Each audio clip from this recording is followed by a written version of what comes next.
ఒకటే మాట చెప్తున్నా, కొంతమంది ఇక్కడ పాలకుర్తిలో ఇక్కడ రాగానే మా నాయకులు కార్యకర్తలు చెప్తున్నారు, అన్నా కొద్దిగా పోలీసు వాళ్ళు అతి చేస్తున్నారు అని చెప్తారు. ఇక్కడ ఉన్న పోలీసు వాళ్ళు కూడా ఉన్నారు, నాకు ఎరికే ఇక్కడనో అక్కడనో ఏదో చదువుకున్నారు. వాళ్ళందరికీ నేను ఒకటే చెప్తున్నా, 2 సార్లు 2 ఏళ్లలో మళ్ళీ వస్తున్నాం.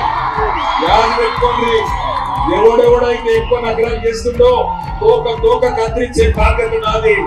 దగ్గర పెట్టుకోండి, ఒళ్ళు దగ్గర పెట్టుకోండి. మీరేమి పీకలేరు, మీ నాయకుడు రేవంత్ రెడ్డి గారు ఏం పీకలేడు. వాడికి మాత్రం మొట్టోడికి మాత్రం ఒకటే చెప్తున్నాడు, రేపు మొక్కుకో ఎన్ని దేవుళ్ళు ఉన్నారు అన్ని దేవుళ్ళకి మొక్కుకో. తప్పిదారి మళ్ళా గులాబీ జెండా గెలిచిందా పొట్టుడా నీకు ఉంటుందిరా. కేసీఆర్ నువ్వు పట్టుకొని లేకపోతే కేసీఆర్ ని పట్టుకొని ఎటువంటి మాటలు మాట్లాడతావు? నేను వడరాను, నాకు అది అడుగుతా. కేసీఆర్ తెలంగాణ తెచ్చినాడు, ఎక్కడున్నాడు పొట్టోడు? సంచులు మోసుకుంటా, చంద్రబాబు సంచులు మోసుకుంటూ లేడు. సమైక్యవాదుల సంచులు మోసిన బ్రోకర్ నా కొడుకు ఇవాళ కేసీఆర్ తింటున్నాడు.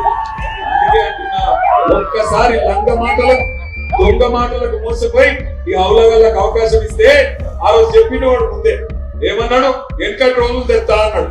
మీరు ఏమో తెస్తారో అనుకున్నారు, వచ్చినాయి వెనకటి రోజులు. మళ్ళా లైన్లలో నిలబడే రోజులు వచ్చినాయా?